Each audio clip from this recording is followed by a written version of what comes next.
live streaming and we're recording. Okay, we're live and recording. All right, Mayor and Mr. Chairman, we are live and we are recording. Okay, it is 12:01, and with concurrence, I call this meeting to order. Let the record reflect that this meeting was duly posted to be held 31 March 2021. Mayor? I'll call this joint meeting, annual meeting of the Harlingen Community Improvement Board and joint meeting with the Harlingen City Commission, which has been duly posted to order for the Harlingen City Commission. Mr. Chairman, the first item on the agenda is citizen communication, and the city secretary has advised me that we have 20 citizens who have signed up for citizen communication.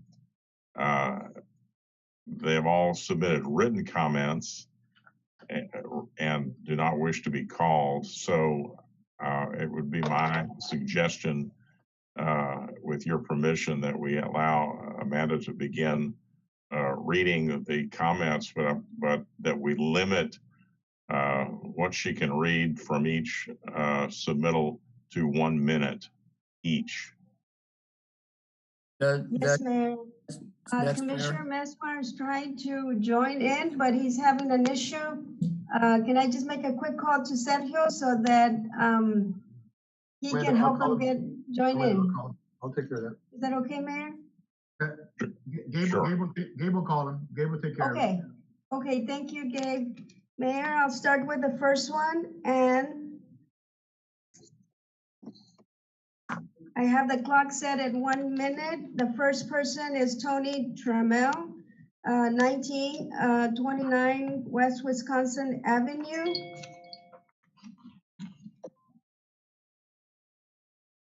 And it reads like this.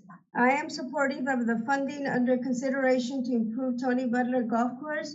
I am one of the many golfers who plays at this location. I, along with more than 50 Winter Texans from Sunshine Estates, would up to play there more often if the course was maintained in a better condition. The course needs tender, loving care. Love the challenges there. Please provide the needed funding. The next one is Jean Hanvey, 5618 La Estrella, Harlingen, Texas. It reads like this. I played at Tony Butler for past 25 years and enjoyed the holes 19 to 27. I asked that you out your personal thoughts aside and for once do the right thing for Harlingen. It's not always about the ledger, it's about enjoying what you have. The next one is Leonore Combs, 4137 North Minnesota Street. And it reads like this. Honorable Mayor, City Commissioners, please save TBGC. We are not a small group, as evidenced by the many citizens and visitors who enjoy this outing for sports, health, fellowship, and etc. Our schools enjoy it, many positive experiences from which the youth can learn. Thanks. The next one, Mayor, is from Team Elliott, 1025 East Leggett Street. Tony Butler Golf Course is in dire need of infrastructure improvements. Harlingen local golfers, along with our Winter Texan golfers, have suffered for many years as conditions decline. You may not realize the fact that 130 to 140 unique golfers visit the course daily. That is about 1,000 golfers a week. These golfers pay to use the facility. The numbers reflect October 2020 through January 2021.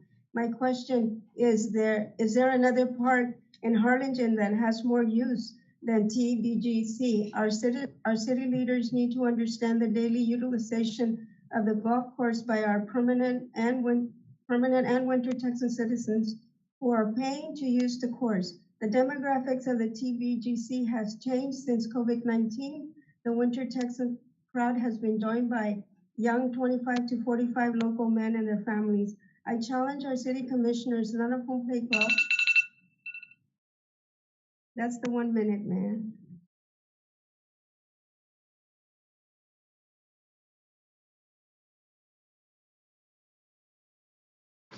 The next one is Michael Hendricks, 18 East Bowie Avenue. I would like to voice my support for the funding request of $2.6 million to renovate the golf course. As I am a golfer, TBGC is vital to the city's present and future growth. Also, we have a talented golf professional who needs tools to make the course the best in the valley. With the pandemic, golf participation has grown in Harlingen and the valley because golf gives individuals and families the chance to do something outdoors with few restrictions. Do the right thing and support the golf course. Okay.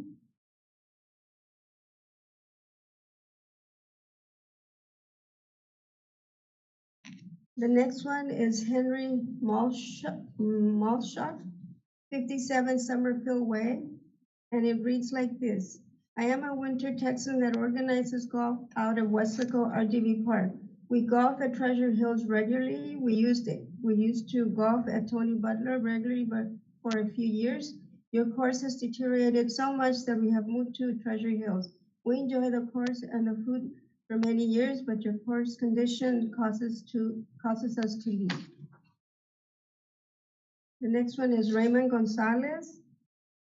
As a member for 16 years at Tony Butler Golf Course and a member of a group of 20 to 30 veterans that play 3 days a week on the course, I'd like to mention that without serious work that's been started but not finished, you are going to lose a lot of members of you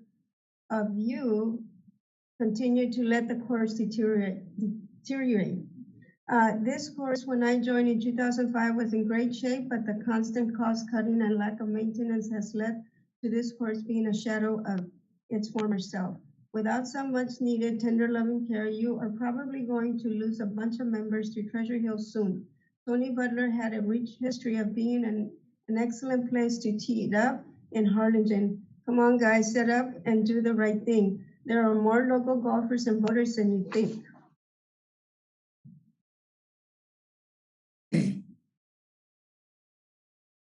The next one is Billy Greenlee, 13966 International La Feria.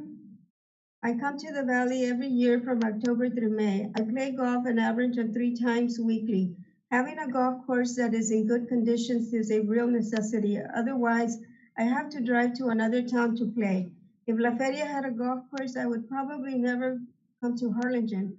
However, Harlingen is my choice of cities to play.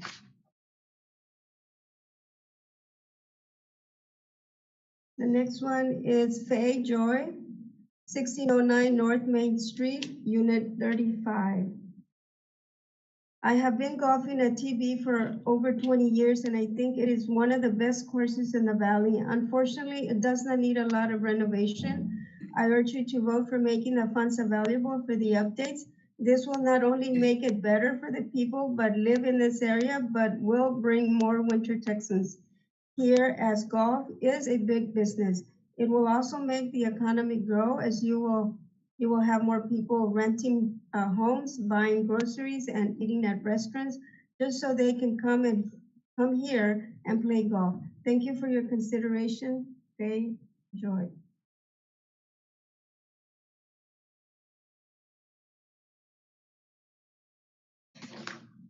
The next one is Edward Gonzalez. Tony Butler Golf Course is in need of more water and seat on the greens, fairways, and rough areas. This is a great layout, and with some work could attract more local golfers and more winter Texans. The next one is Arnold Celsus, 2802 North Augusta National Drive. And while IDEA shut down Tony Butler and turned it into a park with trails and purchased Treasure Hills Golf Course, Treasure worth spending a huge investment into it. The next one is Willis Parsons, 3113 Lazy Lake Drive. For many years, the city of Harlingen has neglected the Tony Butler Golf Course. I have enjoyed playing there as well as my son, The Winter Texans look forward to playing their rounds of golf at Tony Butler, but they might seek to play elsewhere if the city continues to ignore maintenance that is required in keeping the golf course in top shape. As taxpayers, we pay enough taxes that the city should be able to help Tony Butler financially.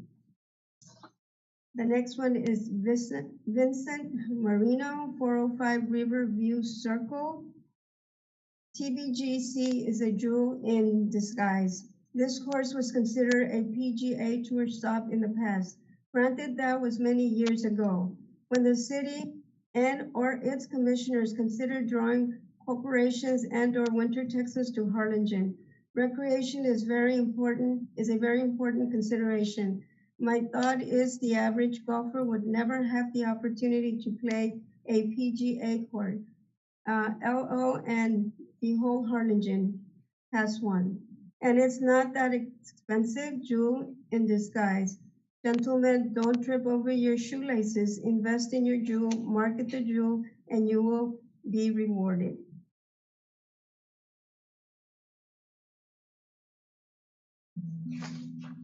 This is a long one, Mayor. This is Bettina Elliott, 1025 East Leggett. So let's see if we've got this straight. Last year, city leaders decided to shut down holes 19 to 27 of TBGC. This city municipal course, since it belongs to the city where the residents, taxpayers asked how they felt about this, the golf course is now in need of repairs and updates to its infrastructure. How long has this been neglected that it has fallen into such despair? Why improve TBGC? Let's for a minute forget about the golfers who enjoy playing. The best course in the RGV. Let's approach this from another angle. Economics, because of our weather, many companies would love to host meetings or conventions in South Texas. Attendees who might be traveling with a spouse, children, shopping, dining, etc. Harlingen could be competing with McAllen, Brownsville, and South Padre Island for hosting privileged benefits. TBGC with its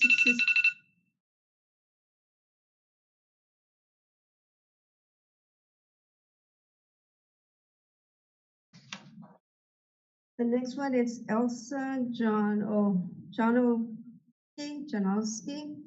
457 Tampico Drive.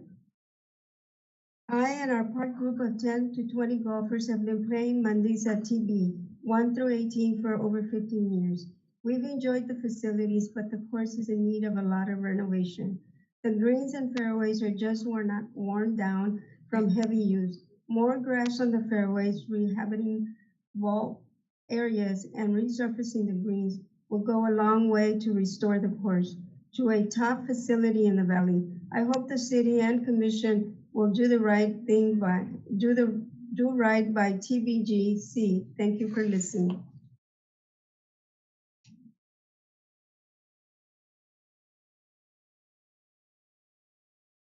Len Bergsell, 1900 Grace Avenue.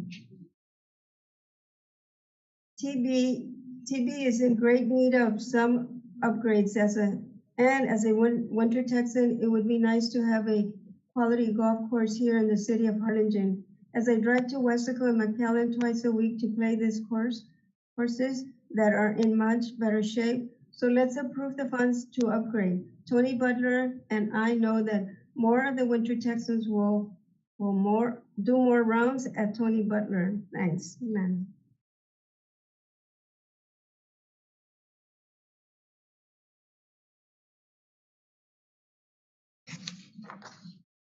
Larry Seaman, 1325 Dixieland Road. I urge the board to approve funding for repairs and upgrading of the facility. Don't allow this cornerstone of this recreation complex deteriorate. The next one is David Zimmerman, 5401 West Business 83, South 14, Unit 1329. As a new resident of Harlingen, I would hope the city will fund the renovations for this course. Golf has become a very popular game for all to play, and this course is and could be a catalyst for new and existing players with the proposed renovations. Harlingen is a great city, and that's why we chose to move here. Let this golf course be another star and halo of the city. The next one is G.W. Henry, 5618 La Estrella Circle. Please fund the course so that it can be a beautiful place to play golf. I played all courses in RGV, and without a doubt, Tony Butler has the best natural landscape. It has rolling hills and plays alongside of the arroyo, giving it to be a sanctuary for all animals in the area. I ask that you enhance the beauty of the course so that it can be profitable once again. Thank you for your time, Jim Henry.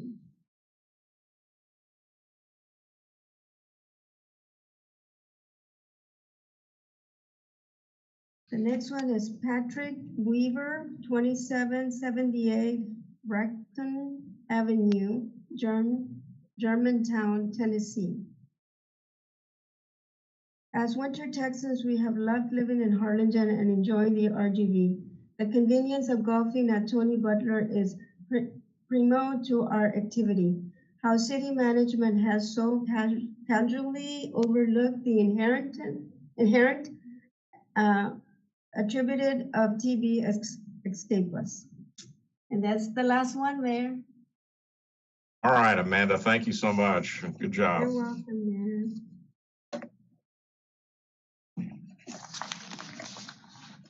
Okay, we've heard the citizens' communication. There are no live other comments or anybody on Zoom wanting to comment, Amanda? No, sir. This is all the comments that we got. Okay, wonderful, thank you. Okay, then we'll proceed to item number 1, a presentation by the Finance Director regarding the Community Improvement Board Finance Report. Dan?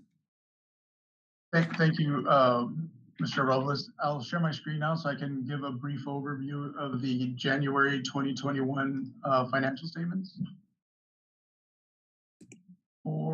For January 31st, 2021, the balance sheet looks like this. We have approximately $6,038,000 in total assets, all of which is cash and cash equivalents.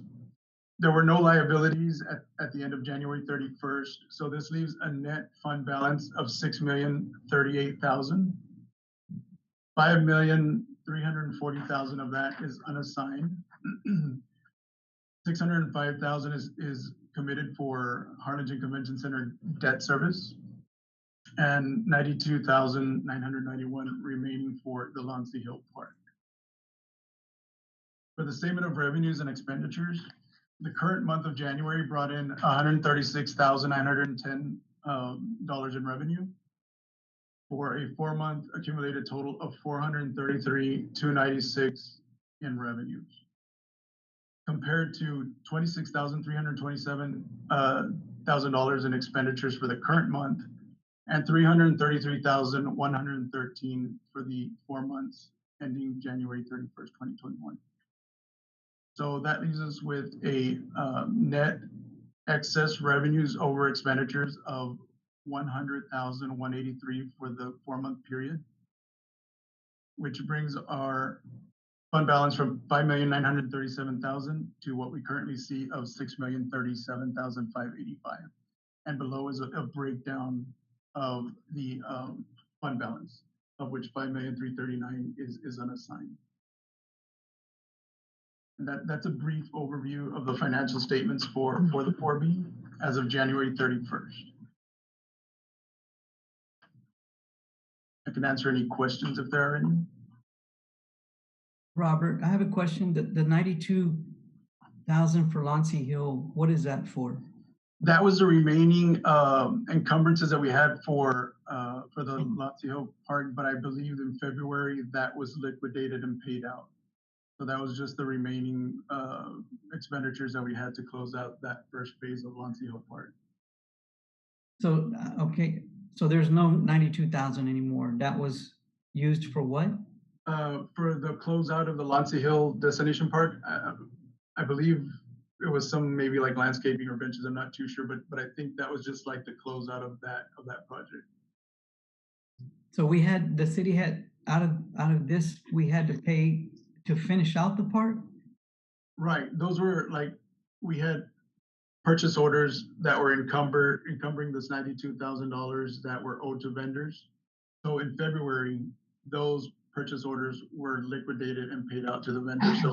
So in February, at the end of February, this will be liquidated and that won't be an encumbrance anymore. So that will actually go into expenditure. So in February, you'll see that these expenditures of 331,000 will include this 92,991.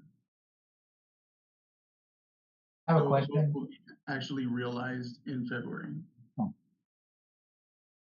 Mr. Rodriguez, in preparation for today's meeting, so the board has 5.3 million to consider or to utilize. How about the last meeting that we had? Didn't we encumber a project at the last meeting? I believe 2 or 3 weeks ago.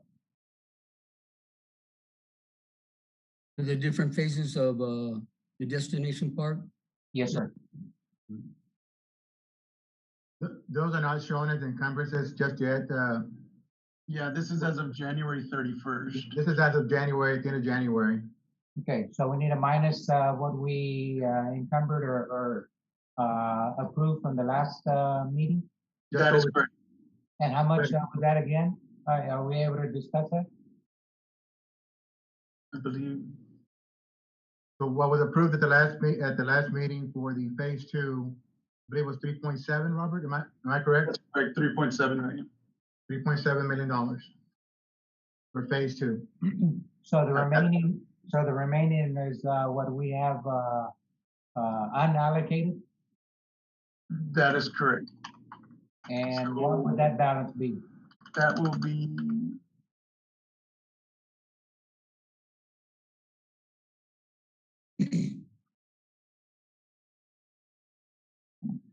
$1,639,579. 1.6. Okay. Right. Not including the committed, the amounts that are already committed. That's just out of the unassigned. But if I may, Mr. Chairman, Mayor, can I add something to that really quick? So the 4B and the City Commission has already approved funding for phase 2, $3.7 million. We are in the process of developing the RFQ to hire an architect for phase 2. Phase 2 is expected to take all the way till August of 2023 to complete the specs, construction, and the entire project. During that time frame, we expect the 4B will generate another 4.4, just under $4.5 million during the time frame that phase 2 is under construction. So I wanted to add that to the information about financials. Thank you. Thanks. Any other comments, any other questions? Excuse me, Mr. Chairman. If I could have Mr. Serna repeat what the projected income would be to August 23rd? August 2023, Or 23, yes, we have projected at 145,000 most months. Some months it will go up to about $150,000 a month. So projected out, starting from April all the way through August 2023, we're projecting another $4.48 million in revenue. If you deduct the 3.7 dedicated for phase 2 already, and the debt payments for the convention center and other obligations, you would still end up in August of 2023 with an estimated fund balance of $5.2 million. Is the extension of the Arroyo Trail, is it on here as well? That's part of the liabilities. Okay, all right. okay, and we still have the adaptive field that we need Yes. to figure out what we're going to do there, right? Yes, sir. We're going to be talking about that in item number 3. All right. Yes, sir. Any other questions?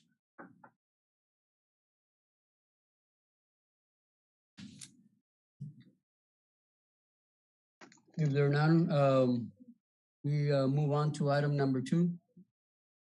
Discuss and approve the publication of a notice of intent to undertake a project that includes funding for improvements at the Tony Butler Golf Course. So I want to make it clear, Mr. Chairman, 4B Board and City Commission, we are not asking for funding at this time. What we are asking for is authorization to move forward and publish a notice of intent to undertake a project that includes funding for improvements to the Tony Butler Golf Course. It's a 60-day notification period. During that time frame, we'll have to have a public hearing, and then it'll come back to the 4B and the City Council for funding considerations. So right now, all we're asking for is publication of the public notice. I do have a PowerPoint. I'm going to go through it. I know as quickly as I possibly can. The 4B had asked for more information about the Tony Butler Golf Course. Let me see here. I believe it's this one. Can you all see my screen? Yes. Okay. I'll go through this as quickly as I possibly can. It was built in 1929. It's been part of Harlingen for many years. 206 acres total. It is split up. 162 on the south side and 43 on the north. Currently, we have holes 1 through 18 open. Holes 19 to 27 have been closed. And these are 5 holes over by the north side of M Street. And we are still utilizing these 4 holes here of the 9. And the intent there is to fold those into the 18 as we hopefully do renovations to the golf course. Over the years, we have seen a decline in the rounds of golf played at Tony Butler. You can see in 2011, there were 59,000 rounds of golf played, and those started declining from there. And so what that's done is that created an operational deficit every year. The operational deficit was between $200,000 and $400,000. I think last year it was just under $400,000. So that has created a negative fund balance. Because of this, we went to the City Commission and asked for authorization to hire a consultant, a professional, to come in and look at our golf course and give us recommendations on how to improve the operation to minimize the deficits that we were operating under. You all can stop me at any time. Can we make a notation, sir, Dan? Can we make a notation on that 16,000? It reflects up to whatever month, January, February, March? The 16,000, I believe it was through January. Was it January or February 1st? January. Because we still have 6 more months, so quickly, I would think that the rounds are going up comparison to the last 2 or 3 years. Well, you know, we certainly, that's our aim, that's our goal, is to increase the number of rounds. Last year we had 27,000. Of course, we did have COVID and we were shut down for about a month, and then we had restrictions on play. So I would not take that into account. So in January, we asked for authorization and received authorization from the City Commission of 2019 to hire a consultant. So we did hire National Golf Foundation, who has experience in industry best practices for golf courses. And we asked them to go in and take a look at Tony Butler, all aspects of Tony Butler, to improve the operation and improve the business model. So what they came back, some of their findings were that typical life cycle for golf course components, infrastructure, if you will, is 20 to 30 years. And that Tony Butler was well past that in all infrastructure. That includes greens, irrigation, park paths, and what have you. So they actually indicated that we had reached a point of no return with respect to our infrastructure at Tony Butler. They also indicated in their report that 27 holes provided an oversupply of holes in this market, and they recommended that we focus on 18-hole course. So the City Council, of course, subsequently closed the 9 holes, and we maintained an 18-hole golf course. And they also recommended replacing or upgrading all major infrastructure components of the golf course, including greens, irrigation system, bunkers, drainage, and tees. So I've already covered this information. We have purchased new equipment for Tony Butler, new grounds maintenance equipment. We have purchased new golf carts. We have done things to improve the operational deficits out at Tony Butler over the past 5 years, but we continue to see deficits grow because of the decline in golf. And many of that comes from concerns, just like you heard from citizens, that the conditions at Tony Butler need to be improved. And so this is just a 5-year financial performance of Tony Butler. You will see this is our revenues and our expenses, our green fees, our cart fees, and you can see the operational deficits in the red line here at the bottom. And in 2020, it was just over $400,000. Hey, Dan, can I ask a couple of questions? Absolutely. It might be appropriate. May I ask at this time, what kind of money are we looking at pumping into the golf course at this time, and what is that going to cover? I'm gonna get to those screens. I'm going as quickly as I can. Then I believe that's right. That's right here. That's this screen right here. Okay. What? So I just wanted to ask this question because I think it's important. In considering whatever we're going to do as far as the upgrades to the facilities, have we thought about or looked at the maintenance? Because if you listen to every one of those complaints that came through citizen communications, it's the lack of maintenance and I know I don't know the exact number, but maybe it's a question for you all. Do we know the exact number, what it takes to actually maintain the golf course? I know that the consultant said that it was going to be easier. One of the reasons to shut down those golf holes was to make it more manageable and do a better job with the 18, right? But if we pump this money and get the cash injections for these improvements, do we have a plan to, I don't know what the maintenance budget is for the golf course. Have we thought about increasing that budget over the next, so many years with our staff? Because, we can fix something, but if we don't maintain it over the next few years, then I think we're kind of throwing money away. And if you could kind of touch on that, what the plan is as far as the city's, our job of maintaining the improvements going forward if we put money into it. Thank you for that question. So we have been looking at our ability to maintain the course. Obviously, over the years, the maintenance of the 27 holes, we didn't do a good job. And much of that is because we only had so many personnel to maintain the course. Right now, we have 5 groundskeepers to maintain 18 holes and 1 supervisor and 1 superintendent. We have 1 mechanic and we have 1 irrigation technician. We are looking right now, I have Javier, Carlos, and our new golf pro looking at what does it physically take to maintain 18 holes, the 18 holes that we have. So that is something that we're going to be studying and looking at closely to determine what will we need to maintain the 18 holes moving forward.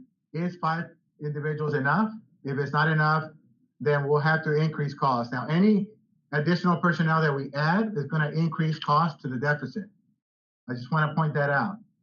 And so the plan is to try to minimize the deficit as much as possible because the only folks that can help with operational deficits for the Tony Butler Golf Course would be the general fund. And so going back to the capital improvements, and I'll get into more of that in just a minute. What the National Golf Foundation recommended is that we utilize about $3.7 million to improve holes 1 through 18. That is to improve the infrastructure, the irrigation, the tees and greens. They also said we could do a transformative type renovation where we just change the entire course. But they estimated that at $7 million. We are not recommending that. Based on the improvements in operation of the 18-hole golf course, we do need to make some improvements to our infrastructure, The net operating income remains at a deficit, and we have a deficit fund balance for Tony Butler. The fund balance right now is sitting at about $1.4 million negative. However, I will say that Tony Butler. I'm sorry, Mr. Senna, can we back up on that last slide? In reference to that last item, funding source, is the 4B the only consideration for funding revenue? Can some money come from the city budget? Can some money come from the EDC? Can some money come from the convention center? Can you expand on that, please? The money cannot come from the convention center, no. As far as the 4B, the general fund, all those are options. That's up to the city commission. I will tell you that any revenue you take from the general fund, operationally, that's recurring, has to come from somewhere else. In other words, it'll impact another general fund department. Yeah. So as far as the EDC is geared towards economic development, job growth. So this is, this at the Tony Butler Golf Course, I believe the 4B is a good place for the infrastructure improvements. Okay. Thank you. Oh, wait, Sure. I didn't, hold on, Dan. So what was the answer to what Mr. Araiza said? Can EDC possibly fund this as well? It would have to be tied to an economic development project, Commissioner. I don't have a clear answer for that. I have not asked them, but I don't know how this would be tied to economic development or job growth. So that would be a challenge. But it's something that we could look at. That's something that the city council wants to explore. We can certainly explore the EDC. Okay, thanks. Any other questions before I move on? Can we go back to the other slides when you're done, Dan? Because I do have a couple of questions when you're done. Which slide, sir?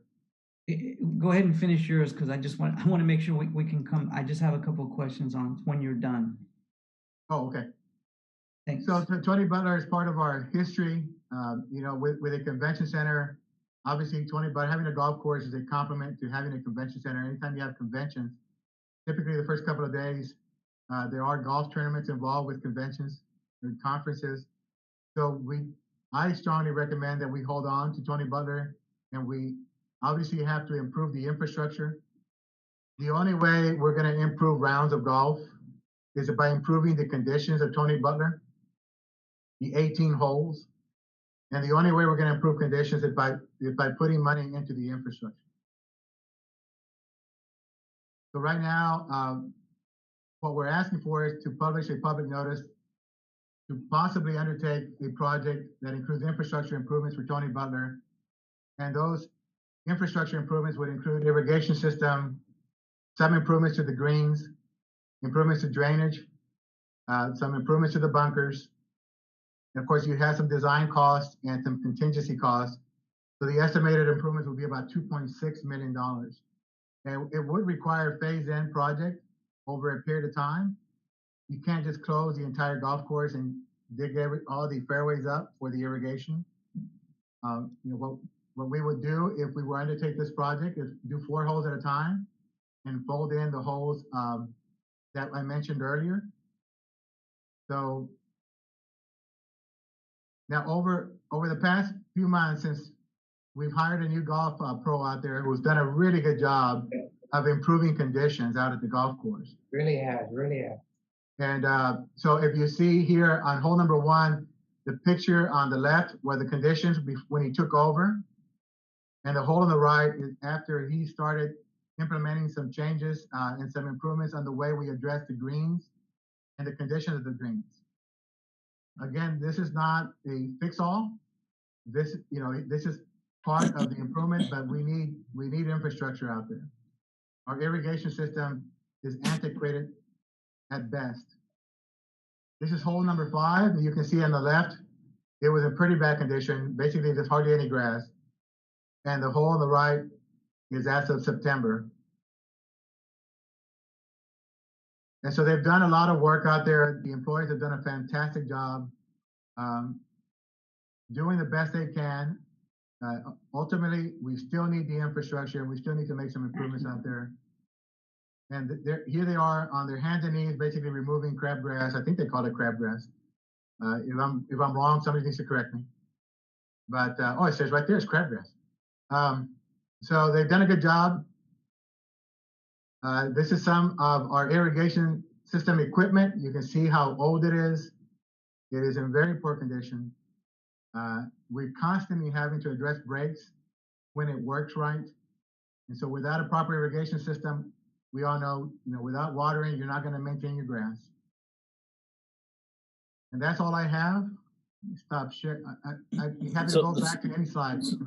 So Dan, again, I wanted to reiterate the point I think I was trying to make, and I hope you understand where I was coming from. I think that the city, besides the funding that we're trying to inject into the golf course right now, which is needed for these repairs, is I think we really need to take a hard look at how we can, can we not use the Parks and Recs department to help maintain, because I don't know what the budget is, like, for example, like Victor Park or Pendleton Park, if you have separate budgets, or each park has a budget as far as how much we put into those parks with people cutting the grass, cleaning it up, maybe not the technical stuff for the golf course, but the more generalized upkeep and maintenance. I drove by probably last week before, and I hadn't been to that golf course in a long time, right? But as you come in, you have the soccer fields on the left, and you have the dog park on the right, right? You're coming in, you have that, I guess it's it's a canal. I don't know if it's an irrigation canal or whatnot, but that canal's in really, really bad shape. And I don't know who cleans that, if we clean that, if that's somebody else's job to do that, but that obviously hasn't been cleaned in a long time. But things like that make a big impact on especially as coming into the golf course, right? How can we better as a city say, because I would imagine our Parks and Recs department or our ground maintenance people, I mean, that's probably a larger department. I mean, do we have a pretty large department in that? So I'm going to try to address all your questions, sir. So the Parks Department has a budget for all parks. And right now, the Parks Department spread pretty thin. As you know, we've been improving our parks, and we're adding trail systems to our parks. So the more we add, the more they have to maintain. So even then, we still have been utilizing our parks crews maybe once a year, Javier, correct me if I'm wrong, to go out there and help Tony Butler with trimming the trees, hauling off the brush, and pitching in where they can. Now, mowing Tony Butler is different than mowing a park. It's different mowing equipment for the greens, different mowing equipment for the fairways. And so you have to. I understand the technical,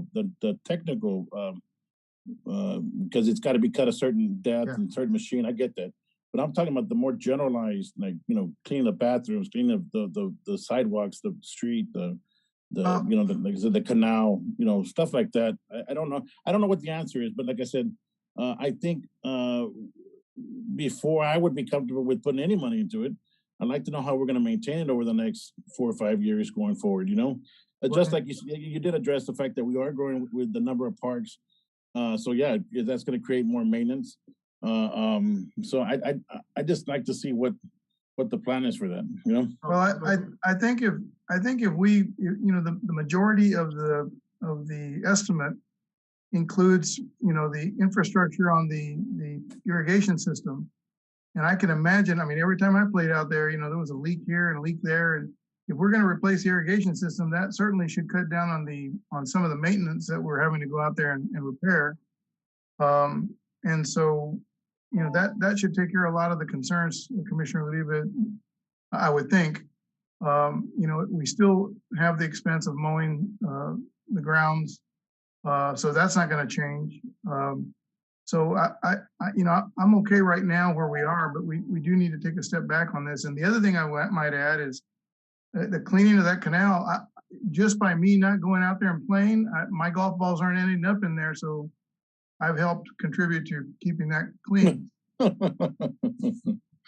But I appreciate your concern. I think I agree with I think everybody agrees that this is a jewel to Harlingen. We need to take care of it. We just need to proceed in the right manner, and then be consistent with what we do. I wanted to bring up 2 points, if I may. I like this PowerPoint, Dan, great job. If we can upload it on the city website, so the citizens can view it. We had some great input, concerning the funding and everything.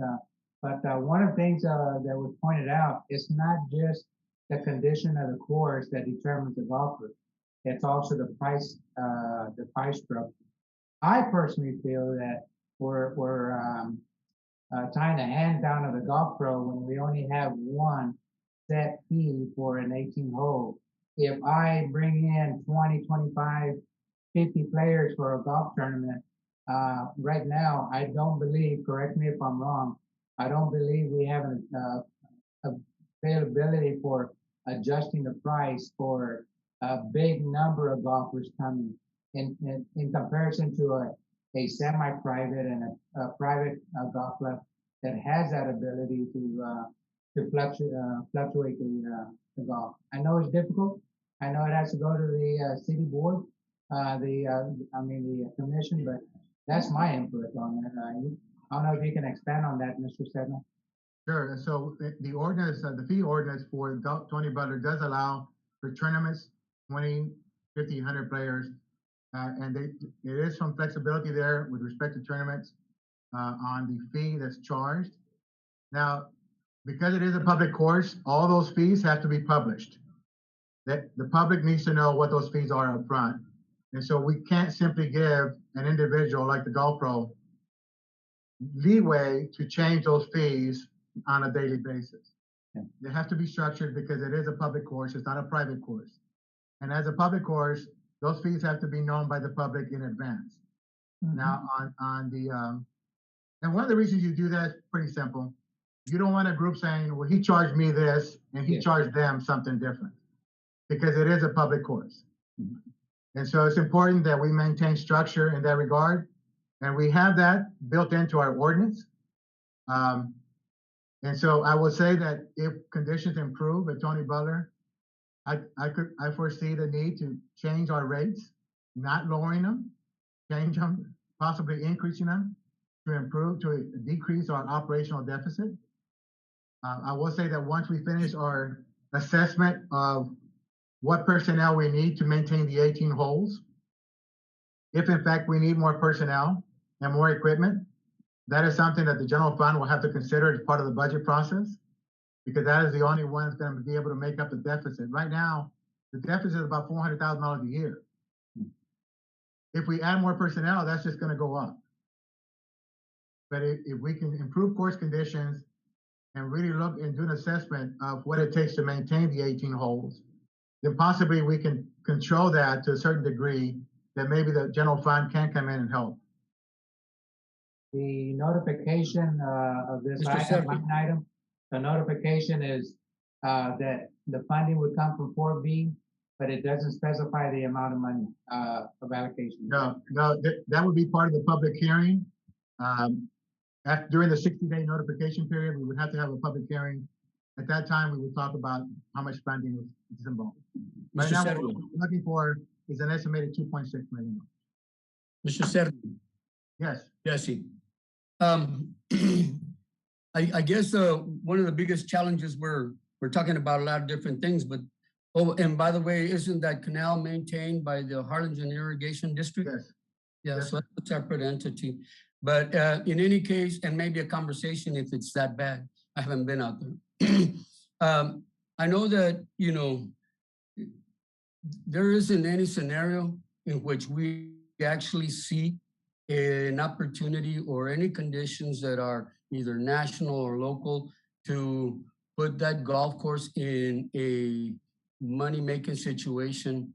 That's a non-starter, and break even is going to be hard to accomplish altogether, isn't it? I mean, at 400,000 deficit, and then we want to do more maintenance things to it, we're just going to increase the cost. And so if we can't change the rates for the golfers, and I know that they wouldn't like that, then it's tough for everybody. I know that if we can go back to that chart where you had a breakdown of the recommended improvements. We can take a look at some of the things that are part of that. Starting with the irrigation at 1,650,000. And then there's other components to the improvements, but in conversations with you, I know that we've seriously talked about the irrigation and also the drainage. And at one point I asked what was professional services or what contingency, and you explained that to me, but maybe it's worth going over. In my mind, I see two achievable components of the improvements that we might focus on, because I know that your people are doing a good job. You showed us photographs of the improvements the park has already experienced just by having a dedicated person attending to those things with the people that you've got. But one is the irrigation. That's super important. And then the drainage, which obviously we want to irrigate properly, and then any kind of standing water that would occur, we want to make sure that we displace it. Could you tell us about the other components of those recommended improvements, Dan? Well, sure. So the drainage improvements, we have certain holes. Hole number 1 is a good example. I believe it's hole number 3. Also, right in front of the greens, you have some areas that are low-lying areas that don't drain properly, and they're always saturated, very muddy. And so all those areas need to be improved, because just like not enough water, it hurts grass. Too much water hurts the grounds as well. And so we need to improve certain drainage, recontour some of those areas. That's what that drainage improvement is for, to tackle some of that. The smooth over of bunkers, there's some recommendations within the report that we could possibly look at changing the sand bunkers to grass bunkers. I know some golfers do not like that. A lot of golfers don't like that. They like to practice in sand bunkers, but it would just be to make some improvements to the bunkers. Design services, we have to hire an architect to design these improvements. That's not something staff can do. We don't have that expertise on staff. And so that cost would be to hire a professional to develop plans and specs to bid out for this project. And contingencies, when you get into any renovation project, you're gonna run into unknowns. And the contingency is just to cover your unknowns. If we don't have to use it, then it goes right back to the 4B. I'm not making an assumption that the 4B is gonna fund this. I'm just saying it would go back, whoever funds this project. Tell us about the modern push-up greens. I have no idea. All I know is that when I can't putt worth a darn, I can drive really well, but Can I ask a quick question here, Dan? I know Commissioner Puente had a question. He hasn't spoken up. Maybe we've answered his questions, but I just think, first of all, Tony Butler's was known as a championship golf course. And I've always asked the question, I don't know if anybody out there knows, but where did the Executive 9 come in? Was that from the original design, or was that added at a later date? Uh-oh. I didn't hear any response. I think we lost Dan. We lost Dan. Okay. You there, Dan? Yeah, I'm not sure what happened. He's on. Commissioner. Yes, sir. Mayor, if I may, on the definition of the push-up green, my understanding is, and Javier, correct me if I'm wrong, but it's having to do with expanding the play area of the green itself, where you build it up. Part of it kind of goes hand in hand with your drainage. You're reshaping the play area, and so it involves a lot of sand and the square footage where, again, the players where the putting happens and all that. So that's what it involves. Push-up greens. can y'all hear me now? Yes. Okay. Sorry about that. I don't know what happened. So I asked a question, and I don't think I ever heard an answer. you know, because we're dealing with two things here. We're dealing with the professional 18 and the executive 9. And I don't want to lose the 18. I think the 18 is very viable to when people come in for conventions and things like that. But I'm trying to understand what the difference is. The other question I had is so the timeline. I mean, you mentioned that on the destination park. Over the next 30 months, we're going to gather $145,000 a month. And so as we're looking at trying to finance or make these renovations for Tony Butler and extend its life, I mean, we're not talking about spending the 2 point whatever million tomorrow. Is that not correct? That's correct. It's just like the phase 2 of the destination park. Right. These projects take time to develop.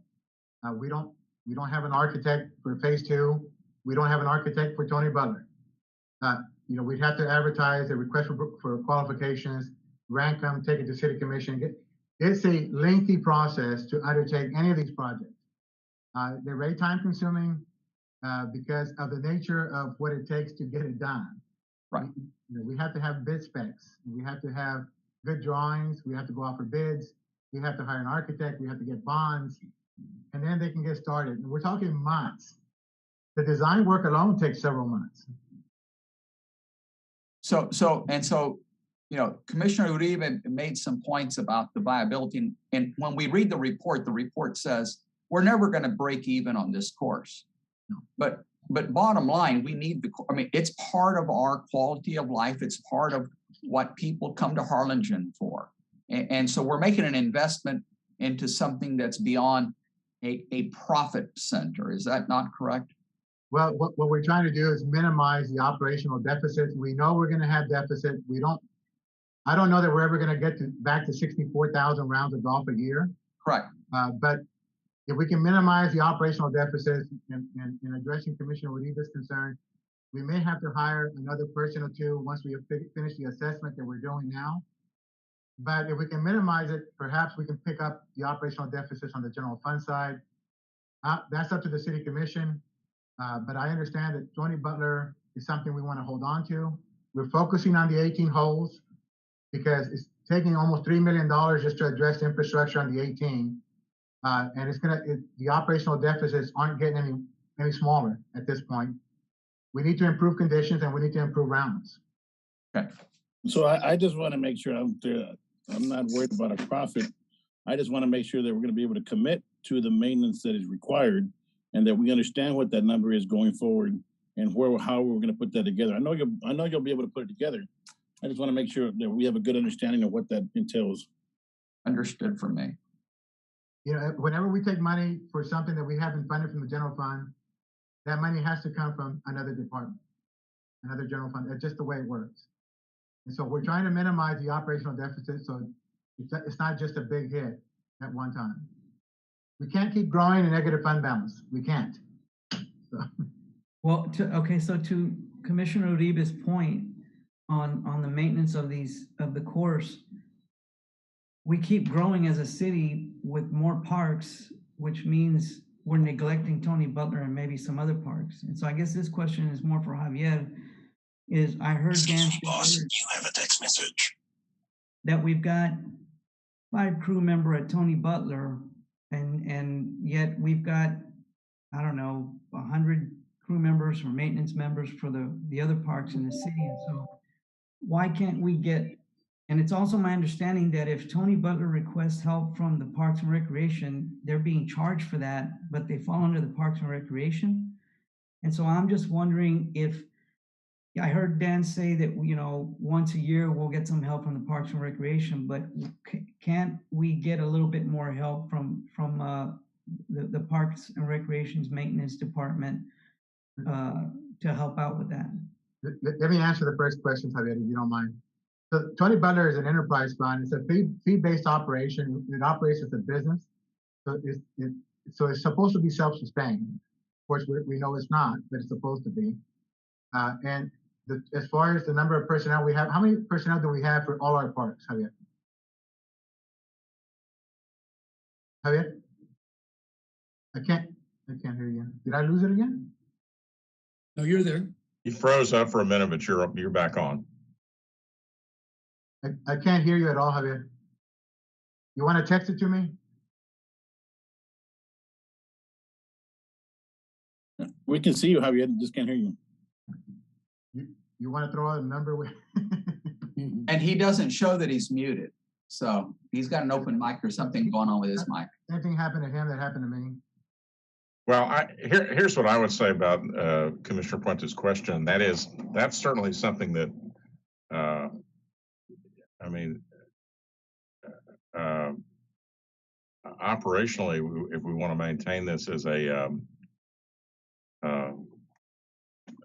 enterprise fund, you know, that's a decision the city commission makes, and could make a decision not to maintain it as an enterprise fund. It's been a good practice, I think, to maintain it as an enterprise fund, but the commission can make that decision at budget time and allocate a portion of the budget. So that's our responsibility. That's the commission's responsibility if we want to allocate different amounts of money to different departments. But as the city manager notes, you have to take, if you move more money into one department, that means you're going to be taking money away from another department. However, I would like to make one point. I think it's relevant to kind of the overall discussion. Some of the concerns that some of the members have expressed about revenues. Dan has already explained that that these projects will take, 2 to 3 years to complete and start to finish that we're talking about. And over that time period, there's going to be increased revenue, but there's also going to be growth to your fund. So that $1.6 million a year that you're taking in, that doesn't mean that 3 years from now it's still going to be $1.6 million. And let me share with you that in 2011, the city's total sales tax revenues were $14,057,000. This year, in just the first 5 months of the 2021 year, our sales tax revenues are $11.8 million. So in the 6th month, we'll hit $14 million, the same amount that it took us to get to for the entire year. So in 10 years, we have nearly doubled our revenues from sales tax. So, we're growing, the community is growing. Your fund balance is going to grow. Your revenue stream is going to continue to increase. And I certainly think that this $2.6 million is a manageable expense for the golf course from this source of funding, this 1/8 of a cent of sales tax, which is dedicated to quality of life projects. And I certainly would encourage us to proceed with at least publishing the notice and getting public comment. Mayor, can I ask a question? Mr. Chairman, if I can answer Commissioner Puentes really quick, his question on how many personnel we have in the parks. We have 32, Commissioner. 32 to maintain all our parks. So may I ask, I'm sorry, Frank, may I ask a question, Mr. Mayor? Do you happen to know our maintenance budget for that same time period, same difference from 2011 to now? Has it stayed the same or has it increased? The budget, no, we don't have the expenditure budget. I'm sorry, we have the revenues. I apologize. No, but you understand my question? I mean, if we had a maintenance budget of, 500,000 in 2011, and now we're up to like 700,000, I can see that. But have we grown without increasing our maintenance budget? For Tony overall? Butler? No, overall as a whole. Oh, yeah, no. Well, yeah, so our expenditure budgets have grown. Yeah, yes. Revenues have grown, but so does expenditures. Okay. I'll give you an example. A police car, we used to be able to buy it for $28,000. Now they're $56,000. Garbage trucks were $98,000. Now they're $300,000. So, yeah, so things have gone up just a smidge. Yes, sir. Okay. Yeah, I was going to make that same comment that Dan just made. As we look at our expenditures, we have to take into account what has happened in our world. You know, 2x4 was $3 and today it's $7. And I understand your question. So I think the real question is that our cost of labor go up, but there's more to it than just cost of labor. There's a cost of the fertilizer, the cost of the mowers, the equipment, and all the other stuff. So Yes, sir. Understood. yeah. Good I'd point. like to make a motion to move forward with the notification. The notification, I believe, does not give a actual financial amount. Is that correct? It does not. It simply makes notice of the intent to possibly undertake a project. I'll make a motion. You have a motion. Do we have a second? Second, please. Broke up. I second. Okay, JD seconds. Okay, we have a motion and a second. Is there any more discussion? I personally want to thank the input of the commission and the mayor, along with the city manager concerning this. It's a hard undertaking. It's a financial. I've been on a golf board before, and all this input as a member when I was on a golf board, same discussion, but it's not a money making. I see it as a quality of life and parks, an extension of the parks. So I appreciate you all considering and leaving it to the intent of the city. In my mind, as we talk about how to handle the deficit and how can we be proactive to figure out something out, the mayor pointed to the fact that the status of that golf course could change via the policies of the city. And we know that as a 4B, our focus is quality of life. We also, at least from my perspective, and every project that we've done has an economic development element to it. So I like that. And there's a comment made about the fact that a golf course could be a good addition to any convention activity. And I agree with that. To what degree, I don't know. But as far as how we move into the future, it seems like it may be more attainable if there's a shared effort to make this project happen. Personally, I think right now, if we can help the golf course with irrigation and with drainage, knowing that all those other parts all those components are needed, then if we move forward and the city commission directs us to, after a public hearing, and I have a question about the public hearing. I interrupt myself, but Dan, where would that public hearing be, and where would be the venue for that? It would be anytime between now, during the 60-day comment period. Typically, we have them towards the end of the 60-day comment period, public notice period. And so possibly 2 months from now, a little over 2 months from now, we would have a public hearing. That would be before the city commission? That would be before the 4B board. If the 4B board approves funding for this project after the public hearing, that funding request would have to go to the city commission for final approval. Yeah, of course. So in any case, I see an opportunity to be proactive, and then maybe as we move forward, we can see if there's a creative way that we can fund more of this project. And ultimately, if the revenue stream does allow us, and it's the consensus of the 4B and the city commission to do the project as presented, then that's something that we might get a better idea once we go through that public hearing, because we hear about those that are for it. I don't know that we're having any comments by those that have other priorities for the 4B funds. So that was my statement. And if there's any other comment from the board members? Okay. We have a motion and a second. All those in favor signify by saying aye. Aye. Raise your hand, please.